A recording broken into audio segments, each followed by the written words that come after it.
Sapere Aude. Humanistas sin complejos.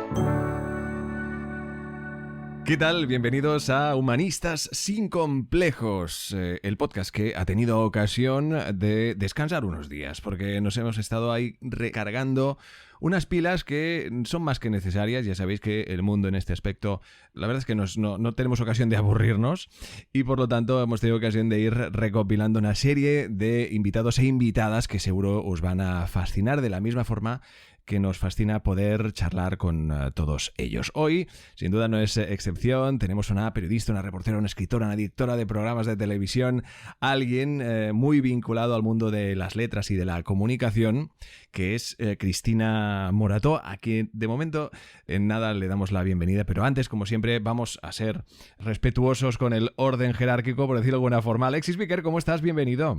Hola, Eduard, pues estoy muy bien. Y una fotógrafa, también he leído, eso también me ha generado cierta curiosidad. Es verdad, somos multiusos.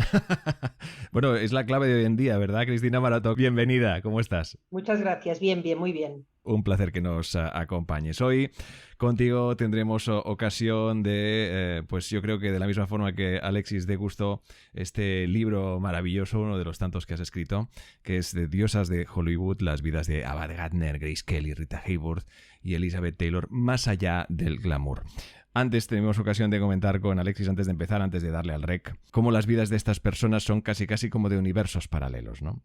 Y que a veces incluso pueden llegar a ser hasta vidas muy normales, ¿no? A lo mejor también se puede dar en ese caso, ahora lo descubriremos. Pero en todo caso, Alexis, ¿qué te ha sorprendido de este libro en cuestión? Yo he disfrutado mucho con el libro porque se lee muy fácil y aparte que me he ido enamorando, o sea, de cada personaje. Yo también soy bastante, bueno, en este sentido que cuando leo las vidas de otras personas, pues me enamoro con facilidad y me han parecido vidas como muy fascinantes. Antes le decía a Eduard que parecía, pues era como meterse en las vidas de estas cuatro mujeres y aprender un poco más de ellas. A mí me ha parecido todo como muy caótico, la verdad. Nada que ver con la vida que puedo tener yo o que pueden tener las personas con las que me suelo mover. No sé, ahora lo comentaremos con Cristina, porque al leerlo, pues, no sé, he ido pensando varias cosas que me gustaría compartir. Pero así de entrada creo que, bueno, son como cuatro mujeres fascinantes, cada una en su estilo. Algunas se parecen en algunas cosas y otras no, pero que merece la pena adentrarse en sus vidas y comentarlas. En nada nos adentramos. Antes me gustaría, por eso, destacar de este inicio del libro unas frases maravillosas que de alguna forma también pueden definir todo esto que estás comentando, Alexis, de estas vidas cinematográficas, tanto delante como detrás de la cámara. Una es de Marlene Dietrich, que dice: alcanzar el estrellato en el mundo del cine requiere ir deprisa y perder la dignidad. O Marilyn Monroe, que decía: en Hollywood te pagan $1000 por un beso y 50 centavos por tu alma. Donde hay esa carga de crítica a una industria de sobra conocida, pero también a ese glamour que ofrecía ese famoseo, ¿no? Pero con unos nombres que han marcado la historia del séptimo arte, hoy de nuevo protagonista en Humanistas sin complejos. Alexis, empezamos, cuando tú quieras. Cristina, tú tienes varios libros. De hecho, le comentaba a Eduard que después de este libro voy a ir a por el de Divas Rebeldes, porque también me parece muy interesante. Pero lo primero es saber qué te condujo a escribir este libro y por qué escogiste estas cuatro actrices.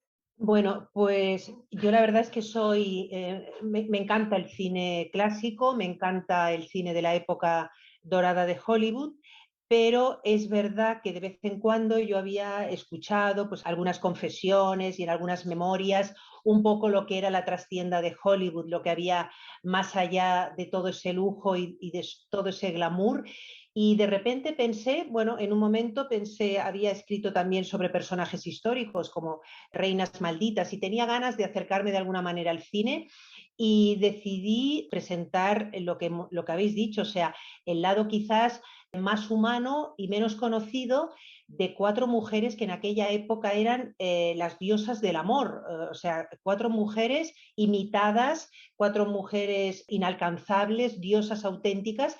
Y sin embargo, pues el lector, obviamente, cuando lee el libro descubre que en realidad lo que yo he descubierto es que eran mujeres de carne y hueso, muy vulnerables, mujeres muy inseguras, curiosamente, muy tímidas, que no lo parece, y desde luego que en el caso de las cuatro, aunque Grace, podemos hablarlo luego, es verdad que juega como en una liga aparte, yo creo que todas tienen en común, bueno, que estuvieran sus vidas marcadas por los excesos, por las adicciones bueno, y sobre todo por las desdichas también, ¿no? Y estas cuatro las he elegido porque es verdad que no está Marilyn, no están otras actrices que me han preguntado, pero ¿cómo no es una diosa como Marilyn? He elegido a estas cuatro porque las cuatro jugaban en la misma liga en el sentido de que compartieron amigos, compartieron amantes y compartieron rodajes. Y esto para un escritor da mucho juego. Marilyn no estaba en el círculo de estas cuatro que yo he elegido. Ujú. ¿Qué crees que es lo que tienen en común estas cuatro? Porque has comentado ahora que bueno, tenía una vida aparentemente soñada por todo el mundo, pero que después en la intimidad muchas se sentían vacías, con esa excepción que has comentado de Grace.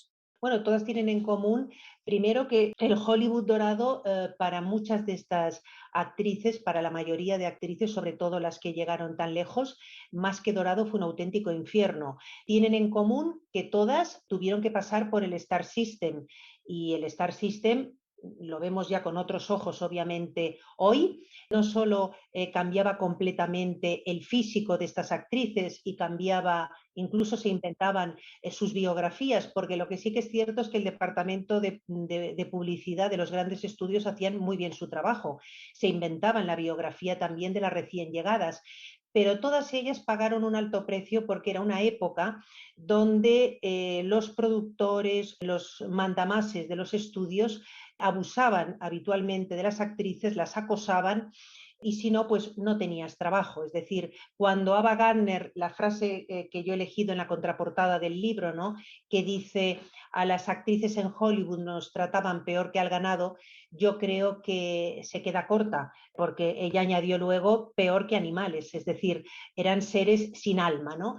Entonces yo también he querido denunciar en este libro por todo lo que tuvieron que pasar estas actrices para conseguir triunfar, ¿no? Y el tema de los acosos y de los abusos, eso sucedía en una época donde no existía el Me Too y no podían defenderse de ninguna manera. Estas, Cristina, no fueron las primeras estrellas de Hollywood o del cine, sino había una generación interior con nombres como Katharine Hepburn o Greta Garbo, y después también no fueron las últimas estrellas del cine, sino que vinieron. Me interesa mucho saber tu opinión sobre cómo les afectó, ¿no? ¿Qué herencia recibieron de la anterior generación, también de estrellas del cine? Igual fue su legado en este venir, ¿no? En estas relaciones del Star System que ahora comentabas. Yo no creo que exista tanta diferencia entre el Hollywood dorado, entre comillas, porque también eran años 40, se extiende casi de los 40 a los 60. Yo creo que la mayoría de las actrices que sufrieron el Star System, cada una de ellas sufrió en carne propia lo suyo.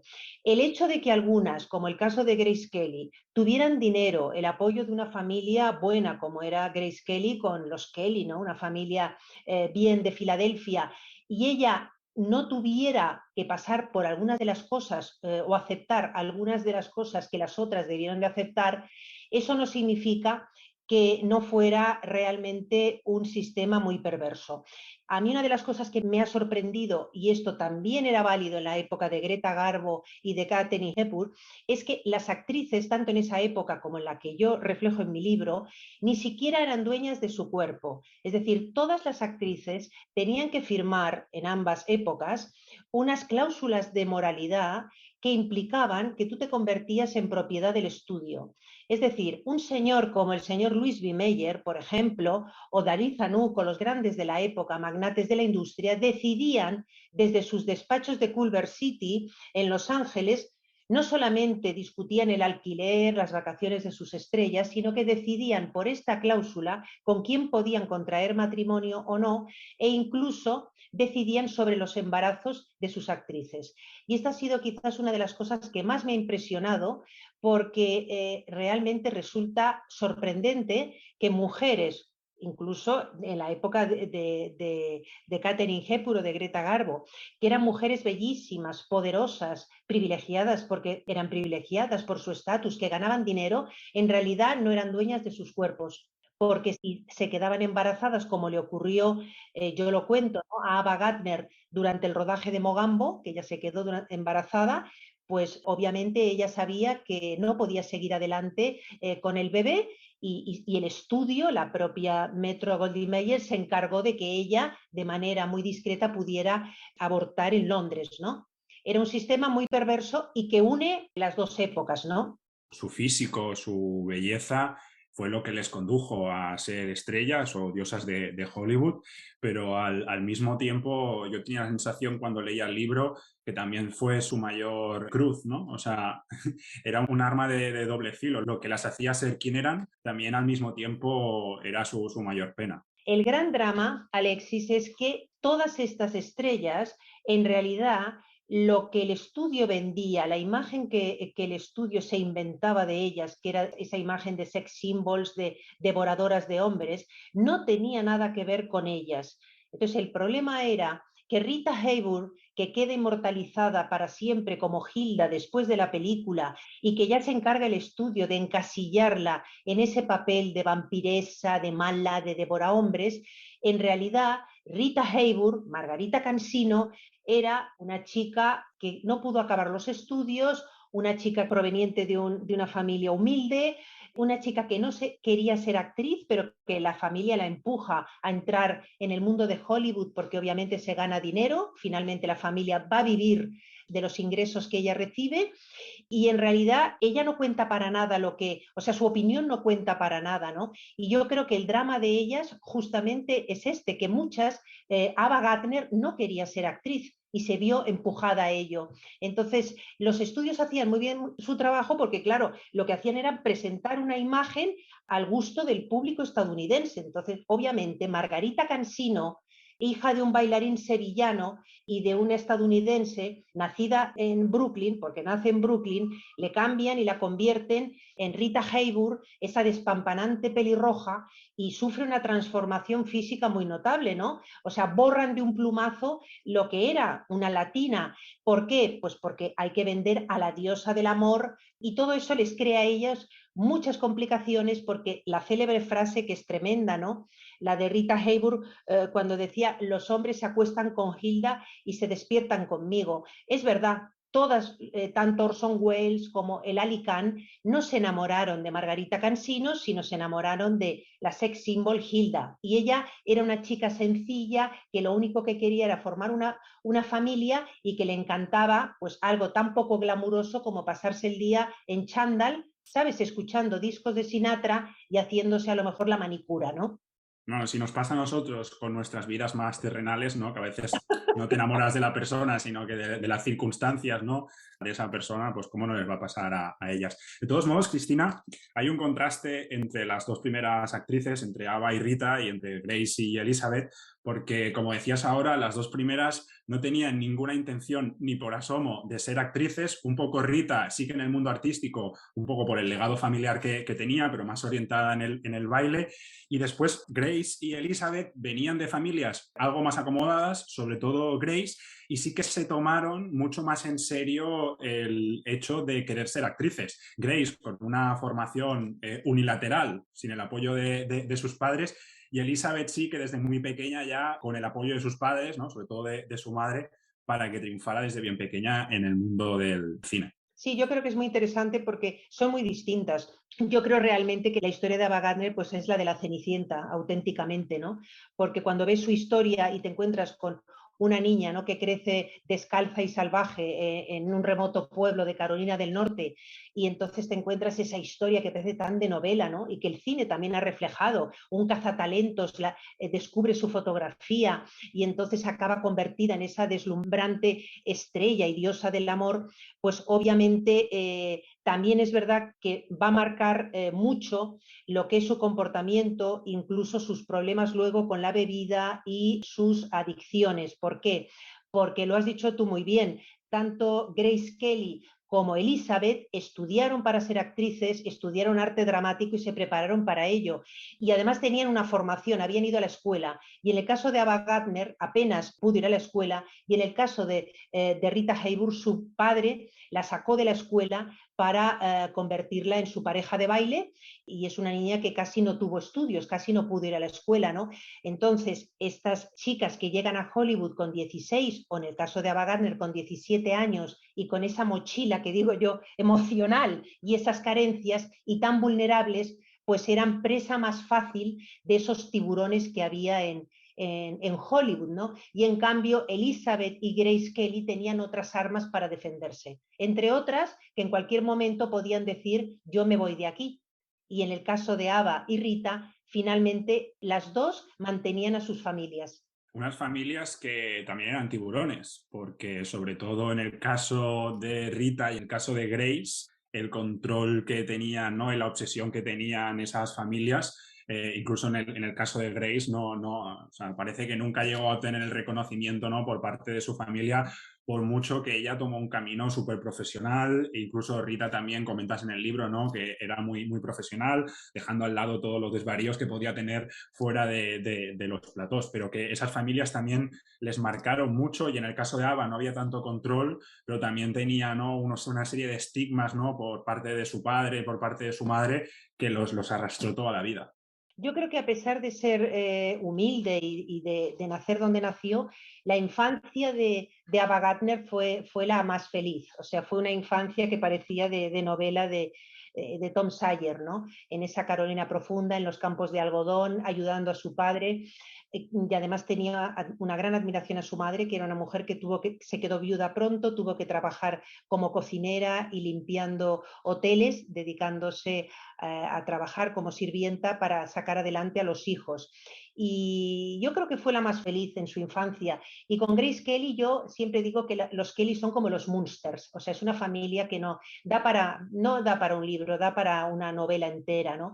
Porque realmente era una familia acomodada, nuevos ricos, no aceptados por la sociedad bien de Filadelfia. Él era el rey del ladrillo, un hombre que había ganado muchísimo dinero, pero era una familia además súper competitiva, los dos muy deportistas, campeones olímpicos, transmiten toda esta competitividad a los hijos, que están continuamente enfrentándose a ver quién tiene más medallas, y entre medias tenemos a ese patito feo, porque así se definía Grace Kelly, una niña que ves las fotografías de pequeña con gafitas, escuálida, siempre con mocos, resfriada, y toda su vida Grace Kelly lo que va a intentar es que su padre se fije en ella y que su padre le muestre algo de afecto, porque el señor John Kelly fue tremendo con ella, súper estricto, nunca le manifestó ni el más mínimo amor ni la más mínima admiración. Y hay una anécdota que recojo en el libro, incluso cuando le dan el Oscar por La angustia de vivir a Grace Kelly, los periodistas se dirigen a la mansión de los Kelly porque él ni siquiera fue ni la acompañó a la ceremonia de los Oscars, y esta célebre frase que dice a los periodistas: señores, estoy muy sorprendido de que mi Grace, que la verdad que no vale tanto, haya ganado un Oscar cuando yo pensé que quien lo podría ganar sería Lisanne, mi hija mayor, que vale muchísimo más, ¿no? La frase no es exacta, pero más o menos lo que daba a decir es que no entiendo cómo esta hija mía, que yo considero que es una inepta, ha podido ganar un Oscar. Eso me pareció muy justo, porque realmente, no digo que las otras no se lo trabajaran, pero el curro que tiene Grace desde bien pequeña, ¿no? Y cómo toma las riendas de su vida en contra de lo que su familia quiere para ella, me parece fascinante, ¿no? Y la profesionalidad, incluso comentas en el libro que todo el mundo, ¿no? Que está involucrado en los rodajes la destacaba como una persona pues educada, con cultura, amable hacia los demás. Yo creo que tendría que escribir, el siguiente libro tendría que ser Padres y Madres de Hollywood. O sea, yo creo que merecen todos un libro, ¿no? Porque desde esa madre de Elizabeth Taylor, que es tremenda, la señora Sarah Taylor, esta actriz frustrada que fue una mediocre actriz de Broadway, ¿no? Que va a hacer todo lo posible para que su niña, que además no para de repetir y de lucirla en público, que su niña es la más hermosa del mundo, este auténtico control que llega a ejercer, porque como nosotros nos olvidamos que alguna de ellas, sobre todo Elizabeth Taylor, empieza en el cine a los 9 años y ya tenía miles de fans, es decir, con 5 años ya debutó en un papelito y con 7 ya como actriz. Entonces la madre era su manager, era la persona que tutelaba a esta actriz menor de edad, pero con un control que yo cuento anécdotas que si te las imaginas, o sea, los directores de cine odiaban a la señora Sarah Taylor, porque la señora Sarah Taylor se colocaba detrás del director de la película porque tenía derecho a estar en los rodajes y le hacía signos a su hija de cómo tenía que sonreír, de cuándo tenía que llorar, relájate, o sea, era tremendo, ¿no?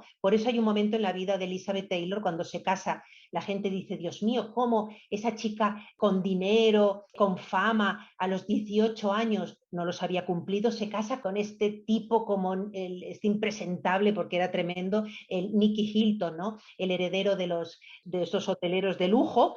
Fue una huida en toda regla porque ya no soportaba a su madre, de hecho estuvo mucho tiempo sin hablar con ella, ¿no? Y si nos pasamos a la madre de Grace Kelly, una mujer controladora, estricta, tremenda, que como sabe que su hija es muy enamoradiza, porque es verdad que Grace Kelly era muy lista, ella ha dado siempre esa imagen de mosquita muerta con sus guantes blancos, siempre impecable vestida, parecía que no había roto un plato, y luego en el libro tú descubres que era una mujer pues que vivió muchos romances, que le gustaba el sexo y tenía fama de ser una mujer pues que se acostaba normalmente en los rodajes casi siempre con el galán o con el guionista o con el redactor. Es decir, era una mujer que tenía una vida sexual bastante, yo diría, intensa, ¿no? Estando soltera, a diferencia de las demás, ¿no? Que tienen ahí unos desvaríos, me pareció incluso la más honesta con esto. Ella aprovechó antes de casarse con la rana, como la llamé. Bueno, la rana, que es el príncipe Reiniero, que era el apodo que le dio Truman Capote, que me encantó, ¿no? Que le dijo, ¿por qué te casas tú con una rana como este señor, ¿no? Dueño de un casino. Bueno, pues la historia es curiosa porque la madre de Grace Kelly, que da también, ya te digo, para otro libro, estaba horrorizada porque ya sabía que se había enamorado de Gary Cooper, se había enamorado de Clark Gable en Mogambo, se había enamorado de William Holden, entonces estaba horrorizada y lo que hacía para controlarla era mandaba a la pobre hermana pequeña a los rodajes para hacer de carabina. Entonces la hermana estaba siempre presente en los rodajes y cuando salía del rodaje tenía a su hermana al lado para controlar. Y esto era muy humillante para ella y lo tuvo que soportar hasta, bueno, ya tenía 25 años, o 24. Ese es otro tema interesante, Cristina, y sobre todo decía al principio que me iba enamorando de cada una de las mujeres y mientras iba leyendo yo pensaba, pero ¿no ves que te estás equivocando? Juntándose, ¿no? Con los amantes o con los porque a cada cual peor, o sea, a cada cual más impresentable. Y yo estaba leyendo y no entendía cómo tomaban esas decisiones y después también tal caos, ¿no? De matrimonios, de 4, 5, 8 matrimonios. Es decir, pero bueno, ¿cómo podían tener estas vidas tan desajustadas? Yo creo que tenían estas vidas desajustadas porque en parte justamente por todos estos traumas, o sea, yo he dedicado un capítulo bastante extenso a hablar de la infancia porque creo que en ninguno de los 4 casos puedes entenderla sin su infancia. Yo creo que el hecho de que Grace Kelly en un momento dado llega a Nueva York y se libera de esa asfixia terrible, o sea, de esa infancia donde ha estado no solo con un padre y una madre que no le han demostrado su cariño y que continuamente el patito feo, le han estado recriminando que si su falta de belleza, que estás enferma todo el día. De alguna manera, era siempre poner su autoestima por el suelo, ¿no? Entonces yo creo que cuando pueden por fin liberarse, en el caso de Grace Kelly, cuando llega a Nueva York y se siente libre, ella pues descubre la sexualidad y se siente libre, pero es verdad que en la elección de sus parejas, yo no soy psicóloga ni psiquiatra, pero el hecho de que se enamore siempre de hombres bastante más mayores que ella y en algunos casos que reflejen de alguna manera a su padre, pues sí que habría, a lo mejor un psicólogo te diría que ella en esos hombres estaba buscando el cariño que no encontró en su padre, ¿no? Y en el caso de Ava, también es verdad que antes cuando hablábamos del tema de los jóvenes que llegaban a los estudios, tanto Ava como Rita empiezan a beber con 17, 18 años, porque tienen que dominar el pánico escénico. No son actrices, no han estudiado para ser actriz. Y entonces de repente tú las lanzas a un rodaje, ¿no? Pues entonces Ava en sus memorias reconocía que empezó a beber durante su primer matrimonio con Mickey Rooney porque era incapaz, si no bebía, de hacer ni una sola toma porque se ponía nerviosa y tenía pánico escénico. Entonces, todo esto es muy complejo, o sea, ya no puedes tener una vida normal cuando ya tu vida con 16, 17 años ya está marcada por el alcohol. Alcohol que, por cierto, los propios estudios, yo lo cuento, esta era la falsa moralidad, ¿no? De este Hollywood que era homófobo, era machista, era tremendo y de una gran perversidad, porque por una parte estaba ese puritarismo, este intentar mantener, entre comillas, la imagen virginal de sus actrices, que tampoco podían ser madres, porque claro, una diosa de Hollywood no podía ser madre, y sin embargo luego la cara oculta era que el señor Louis B. Mayer nunca pisaba un plato de rodaje, pero él tenía sus espías. Esos espías sabían perfectamente las necesidades que tenía Ava, Grace, Elizabeth lo sabía. Entonces, lo que él tenía personas encargadas de suministrar alcohol, drogas, todo para que siguieran rindiendo porque eran máquinas de hacer dinero. Eran máquinas de hacer dinero. Entonces, bueno, en el caso de Ava Gardner, pues ella ya sabía que con 18, 19 años siempre iba a tener unos vasitos que además eran de plástico, donde podía tomarse un traguito de whisky antes de rodar una escena, ¿no? Entonces yo creo que todo esto ya marca mucho las relaciones que van a tener y se juntan habitualmente, son relaciones tóxicas y se juntan con hombres también alcohólicos, el alcohol lleva a la violencia, hay maltrato y todo esto es una espiral, ¿no? Que también contratan a espías, ¿no? Algunos para que las controlen, es que es más de lo mismo. Y muchas de ellas, y a día de hoy, porque lo vemos con otros ojos, pero es verdad que tanto el caso de Ava Gardner como Rita, como el de Elizabeth Taylor, hoy el titular sería que fueron víctimas de la violencia machista, las tres, porque incluso en el caso de terrible de Elizabeth Taylor, era una época donde obviamente de esto no se hablaba, ¿no? No se hablaba, pero ya en su primer matrimonio yo me estremeció cuando lo investigué, esa boda de cuento de hadas orquestada por la Metro Goldwyn Mayer con Nicky Hilton. Ella no había cumplido todavía los 18, estaba enamorada de él, se había montado el cuento de hadas, una boda organizada, ya te digo, por los estudios, donde, bueno, le regalaron el vestido, fue la boda más sonada del año, y sin embargo se van de luna de miel y ella descubre quién es Nicky Hilton, que es un señor pues con adicciones, que bebe, que se droga y que es un maltratador. Y esa escena tremenda en el crucero, porque se van de luna de miel en el Queen Mary, y esa escena terrible donde ella se está duchando y él llega borracho del casino, porque se gastaba además muchísimo dinero en el juego, que era otra de sus adicciones. Ese día que llega borracho y le pega tal paliza a ella que pierde el hijo que estaba esperando, esto ella nunca lo contó, ni siquiera se lo contó a sus parejas, pero finalmente en sus memorias lo confesó y decía en aquel momento que era incapaz de habérselo dicho a su madre, porque su madre le hubiera dicho, déjate, no pasa nada, aguanta, hija. O sea, de estas cosas no se hablaban.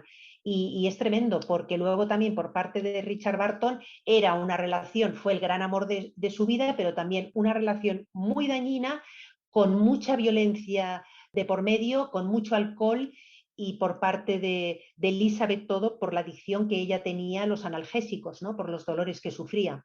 Por un lado, veía que eran mujeres con una gran personalidad, con mucho carácter, y por el otro, bueno, claro, pues una oportunista, ¿no? Lo que te decía antes de que con la distancia piensas cómo pueden tomar ese tipo de decisiones, pero es que no lo ven, que están cayendo, ¿no? Otra vez están tropezando con la misma piedra.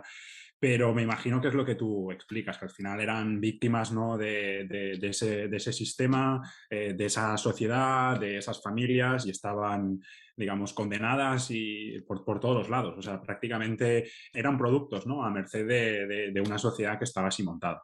Y la mayoría de los hombres, salvo excepciones, pues se acercaban a ellas para aprovecharse de su fama, para aprovecharse de su dinero y sobre todo mira el caso de Rita, ¿no? Y yo creo que el caso de Rita, que es el más triste, para mí es quizás la historia más triste de todas, porque de niña sufrió los abusos sexuales de su padre, ¿no? Este bailarín sevillano famoso, además en Estados Unidos, Eduardo Cansino, que la saca de la escuela, la obliga a formar pareja de baile con él, la obliga a esta niña, ¿no? La obliga a actuar con él en antros en Tijuana, le dice que sobre todo no le llame papá, el público se va a creer que es su pareja, incluso juega con que son amantes. Y detrás de toda esta perversidad están unos abusos sexuales, o sea, la violó durante años, hasta los 13 años. Y en el caso, por ejemplo, de Rita, ella nunca lo contó a nadie y, sin embargo, se atrevió a contárselo a Orson Welles. Y Orson Welles, cuando escribió sus memorias, le pidió autorización a Rita para, ya estaban divorciados, pero le pidió autorización para contarlo. Y es cuando el mundo descubre esa otra cara, ¿no? Ese lado tan oscuro de la gran Rita Hayworth, de la bellísima Hilda, que en realidad, pues, una niña que fue violada por su padre hasta los 13 años, y eso la marcó ya de por vida todas las relaciones que tuvo con los hombres, ¿no? Para ir terminando y relacionado con toda esta opresión que estamos comentando, es muy curioso cómo todas tienen una especie de oasis fuera de lo que fue el Hollywood de entonces, donde se reencuentran con una parte que antes no habían conocido. Está el caso, claro, de Ava Gardner con España, después también de Rita, ¿no? Que acaba, creo que en Londres. Grace Kelly, ¿no? Lo que comentabas antes, cómo ese paso que da al irse a Nueva York, ¿no? Le hace encontrarse con otra persona totalmente distinta de la que era en su casa. ¿Qué papel jugó, ¿no? El hecho de salir de esa zona en la que estaban oprimidas y ver el mundo y encontrarse con otras personas, con otras culturas?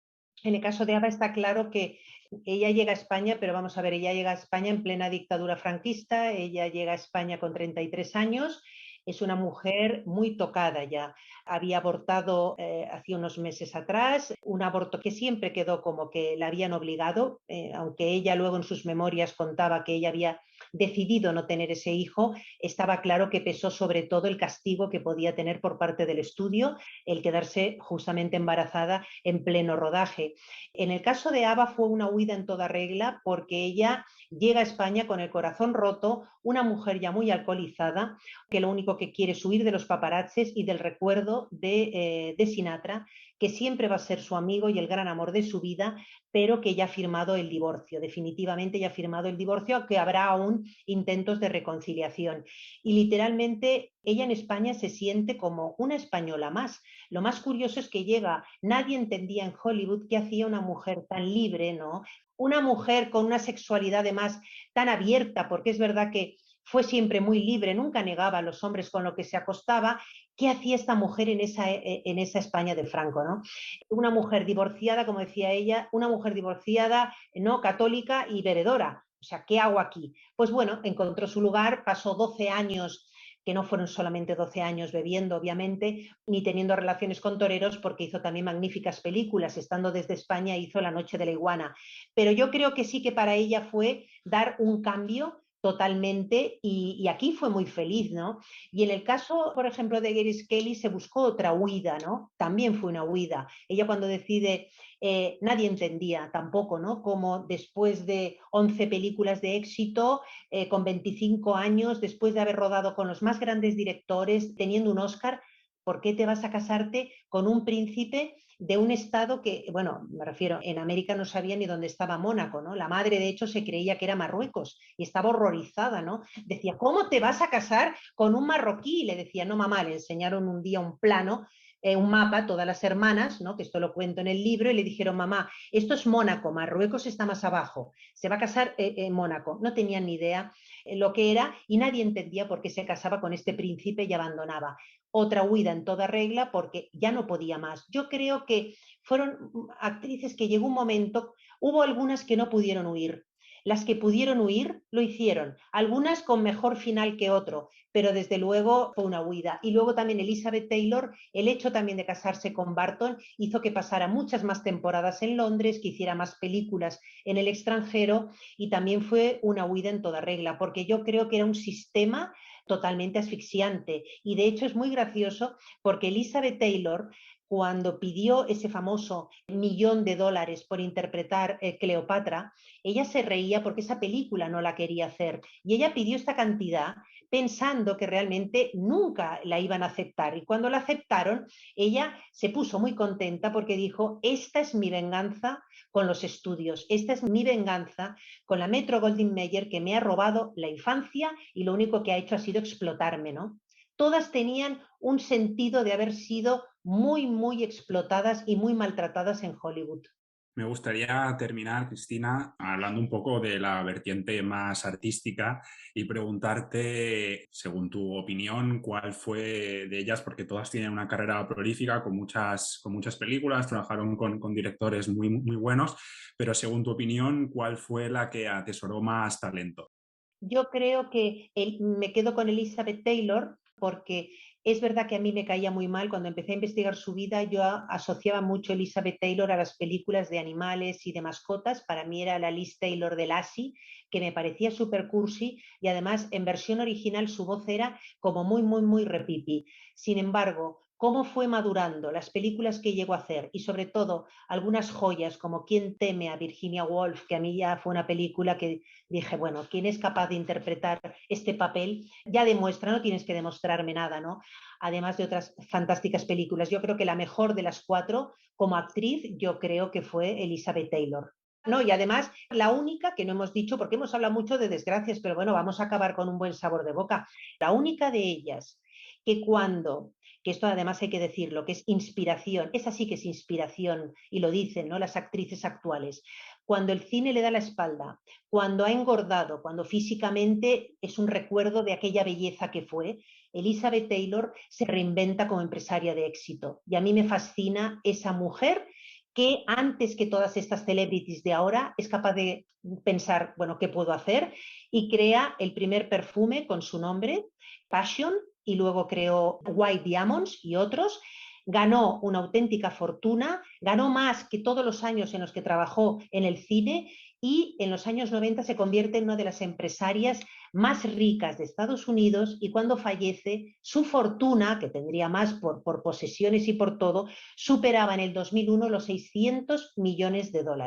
Y también fue activista, aparte de empresaria, también intentó aportar, ¿no?, a utilizar toda su fama. Exacto. En una época donde no se hablaba de la homosexualidad, ella tenía amigos homosexuales, los apoyaba, no se hablaba de SIDA y ella fue a ver a su amigo Rod Hudson al hospital, lo besó, lo abrazó y también visitaba los hospitales y abrazaba y besaba a los enfermos. Hizo muchísimo, aparte de crear esa fundación. Así que yo creo que para mí Elizabeth Taylor, que ya te digo, era la que peor me caía y que era una mujer que a mí, la verdad, tenía una imagen bastante equivocada de ella, ha sido la que al final digo, vaya ejemplo, vaya ejemplo de superación y de supervivencia. Qué maravilla, sin duda. Yo quería terminar con esta frase de cómo tú defines en el libro una estrella indomable, como es Ava Gardner. Dice, la mujer que hay en mí, en Ava Gardner, siempre ha sido maltratada y he sufrido decepciones. La vida no ha sido buena conmigo.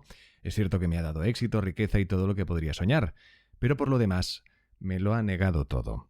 Una frase que de alguna forma define esta maquinaria cruel que fue la industria de Hollywood en su momento, con todas estas mujeres, todas ellas extraordinarias, con vidas más o menos fáciles para entendernos, pero que de alguna forma han dejado huella en muchísimos ámbitos, algo que se refleja de una forma maravillosa en este libro que es absolutamente imprescindible, como es Diosas de Hollywood. Hoy con nosotros su autora, Cristina Morato. Cristina, muchísimas gracias por acompañarnos. Muchas gracias a vosotros. Y Alexis, nos escuchamos, vemos en un mes en concreto y evidentemente para todos aquellos que lo deseen, humanistassincomplejos.com, donde encontrarán todos los capítulos hechos hasta el día de hoy, también todos ellos imprescindibles. Gracias a ti y a Cristina. Sapere Aude. Humanistas sin complejos.